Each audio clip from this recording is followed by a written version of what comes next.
My in-laws told me they were drowning in debt. Maxed out credit cards, a second mortgage, barely keeping the lights on. That's what they said 3 years ago when my husband lost his job and we came to them for help. We needed $28,000, enough to cover 6 months of his cancer treatments while he got back on his feet. They sat across from us at their kitchen table, my mother-in-law dabbing her eyes with a dish towel, my father-in-law shaking his head slowly, and they said, "We just don't have it. We wish we did. We love you both." My husband died 11 months later. I want you to sit with that for a second. He was 31 years old. He coached Little League on weekends. He made the worst pancakes I have ever tasted in my life, and he made them every single Sunday morning anyway, standing at the stove in his socks, completely convinced he was about to nail it this time. He died because we ran out of options, and the people who had options looked us in the eye and lied. I know they lied because 18 months after we buried him, I found the closing documents for my brother-in-law's restaurant. My in-laws had invested $200,000. The restaurant opened 4 months after my husband's last hospitalization. The grand opening was in April. My husband died the previous October. The math was not subtle. They were not broke. They were not stretched thin.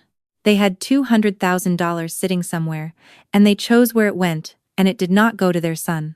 I need to tell you how I found out, because it matters. My brother-in-law, his name is Derek.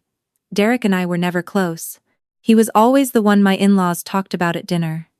Derek's new apartment, Derek's business idea, Derek's potential.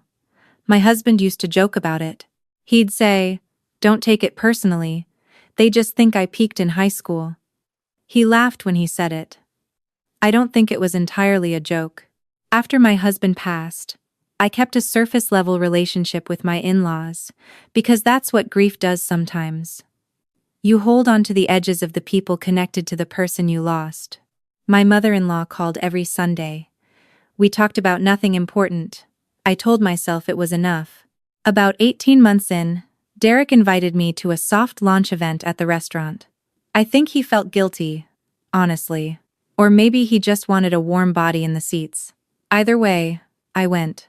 And while I was there, waiting for Derek to finish with some vendor, I ended up sitting at the bar next to a woman named Patrice, who turned out to be the restaurant's accountant. She was 2 glasses of wine deep, and very proud of what she'd helped put together. "It's a beautiful build-out," she said. "Especially for a first-time owner. Not everyone has family willing to go in that deep." I asked what she meant. She said, "His parents. They funded most of it. 200,000. That's not nothing." I didn't say anything. I picked up my drink. I set it back down. I excused myself, went to the bathroom, and sat on the lid of a toilet seat for about 6 minutes, doing the kind of breathing you do when you're trying not to fall apart in a public restroom. Then I went home, and I spent the next 3 weeks finding every piece of documentation I could. It wasn't hard. Derek wasn't careful. His restaurant's LLC filing was public record. The property lease had co-signers.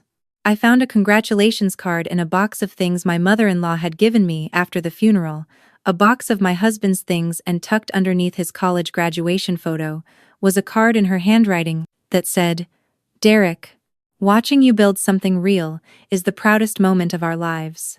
Every penny was worth it." It was dated 2 months after my husband's last round of treatment. Every penny was worth it. I read that line maybe 40 times. I kept thinking I was misreading it. I wasn't. Here is what $28,000 would have covered. It would have covered the immunotherapy protocol his oncologist recommended. It would have bought him time while we applied for additional assistance programs. It might have, his doctor said might. I am not going to pretend it was a certainty. It might have pushed his timeline far enough that a clinical trial he was waitlisted for could have opened up. We will never know. Because we were told there was no money, and there was $200,000. I did not call my mother-in-law. I did not confront Derek. I did not do anything for almost 2 months. I went to work. I came home. I sat with what I knew, and I tried to figure out what a person is supposed to do with information like that. Information that reorders everything you thought you understood about a period of your life that was already the worst thing you had ever survived. My therapist, her name is Dr. Okafor, and she is the reason I am a functional human being. Dr. Okafor said something during that time that I kept coming back to. She said, "You're not deciding whether to be angry. You're already angry. You're deciding what you want to do with it." I decided I wanted the truth, not revenge, not a blow-up. I wanted to sit in front of them and hear them explain it to me. Because I could not move forward, carrying a story with a hole that big in the middle of it. I called my mother-in-law and asked if I could come for dinner. She sounded happy. She said she'd make lasagna. I drove to their house on a Thursday evening in September. The table was set. There were candles.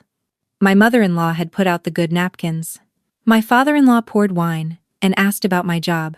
Everything felt exactly like every other dinner I had sat through in that house. And that normalcy made something in my chest feel like it was caving in. I waited until after the plates were cleared. Then I put a folder on the table. I had printed out the LLC documents, the lease co-signers, a screenshot of the card I had photographed it before putting it back in the box. I placed them in a neat stack in front of my father-in-law, and I said, "I need you to help me understand something." My mother-in-law looked at the folder. Then she looked at me. She didn't reach for it. I said, "You invested $200,000 in Derek's restaurant." The timeline overlaps with when Marcus was in treatment. When we asked you for $28,000, you told us you didn't have it. I paused. So I need to understand how both of those things are true. The silence in that kitchen was unlike any silence I have ever experienced. It had weight to it. My father-in-law picked up his wine glass and put it back down without drinking. My mother-in-law said, "It wasn't that simple." I asked her to help me understand what was complicated about it. What followed was 45 minutes of the most painful conversation I have ever sat through. They said the money for Derek had been committed before Marcus got sick. They said they didn't think the treatment would make a difference. They said, and this is the part that I have to take a breath before I repeat.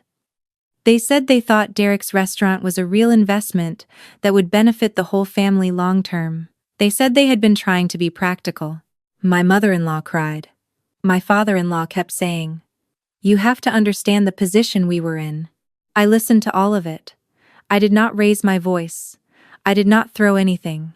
I sat in their kitchen with the good napkins on the table, and I listened until they ran out of things to say. Then I said, "I don't think you're bad people.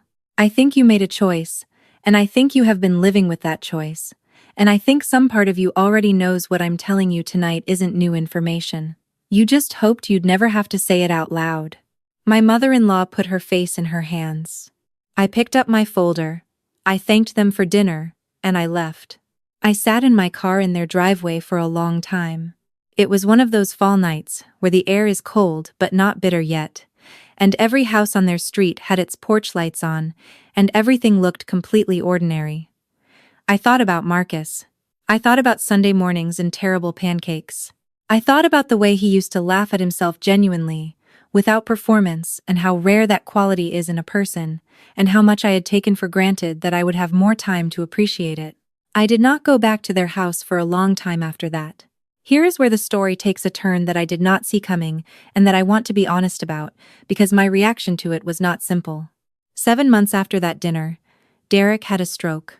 He was 34 years old. He was at the restaurant, a Tuesday afternoon, prep time before the dinner service, and one of his line cooks found him on the kitchen floor. He survived, but the damage was significant. During his recovery, his medical team discovered an underlying condition, a clotting disorder that required ongoing management.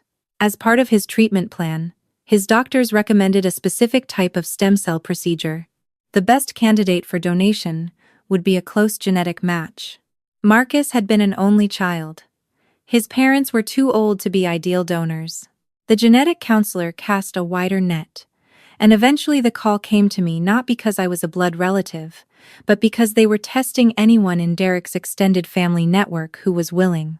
My late husband's DNA had already been profiled during his own treatment, and through some complicated chain of genetic overlap, that his doctor explained to me twice before I understood it. I was flagged as a potential match candidate worth testing. I want to be precise here because I think it matters. I was not a match for Derek. When my results came back, I was not compatible. So the question of whether I would donate never became a concrete decision I had to make. But for 3 weeks, I thought it might. And during those 3 weeks, I sat with a version of the question that I never expected to face. What I can tell you is that I thought about Marcus constantly during that time. I thought about what he would have done. He was the kind of person who helped people who hadn't earned it, not because he was naive, but because he made a conscious choice about who he wanted to be in the world. He would have been tested. I believe that genuinely. I also thought about the $28,000. About the good napkins. About every penny was worth it. I talked to Dr. Okafor twice a week during those 3 weeks. I talked to my best friend Renee, who drove 3 hours to sit on my couch and eat Chinese food and tell me I was allowed to feel all of it at the same time. I talked to nobody else. When my results came back negative, I felt something that I still don't have a clean word for. Relief, yes. But also, something like grief. Grief for the version of myself I would have been if the answer had been yes, the version who would have had to choose in a very real and physical way. I called my mother-in-law when I found out my results. I told her I had been tested. I told her I wasn't a match. She was quiet for a long moment, and then she said, "You were tested. You went and got tested." I said yes. She said, "Even after everything?" I said, "I was making a decision about who I want to be, not about who you are." She cried. I let her. Derek found a compatible donor through the registry 6 weeks later. He had his procedure. His recovery has been slow, but his last update, which came through my mother-in-law during one of our Sunday calls, was that he was doing well. My mother-in-law and I still talk on Sundays. It is not the same as it was before, and it will never be, and I have stopped pretending otherwise. What it is now is honest. She knows that I know that she knows. There is no performance of normalcy between us anymore, and in some strange way that makes it feel more real than anything we had before. My father-in-law sent me a letter, an actual handwritten letter, about 4 months ago. He wrote about Marcus. He wrote about things Marcus had done as a kid, stories I had never heard, and some of them made me laugh, and some of them made me have to put the letter down and come back to it. At the end he wrote, "I don't expect forgiveness. I don't think I've earned it, but I want you to know that not a day passes when I don't understand the size of what we did. I keep the letter in the same box as that graduation photo. I am not at peace with what happened. I don't think peace is the right destination. What I'm working toward is something more like integration, the ability to hold the full picture of what happened without the weight of it flattening me. The grief for Marcus. The grief for the choices his parents made. The strange, complicated fact that those choices came from people who are not entirely villains in any other part of their lives. People who loved their son and made a catastrophic, unforgivable decision in the name of a different kind of love for a different child. That's the part nobody warns you about. It would almost be easier if they were monsters. Monsters are simple. What I have is messier than that. People who did a monstrous thing and have to keep living inside that fact every day. I do too. Marcus would have turned 34 this year. I went to the place we got engaged on his birthday, a park near our first apartment, a bench with a broken armrest that he always said someone should really fix. I sat there for a while. A dog came over and put its head in my lap without asking, the way dogs do, and I thought about terrible pancakes and Sunday mornings, and the way he laughed. He deserved more time. He deserved the chance to find out if he would ever get the pancakes right. I think about that a lot. And I think about the fact that I am still here, still choosing, still deciding every day who I want to be in the world. That part, at least, I'm trying to get right.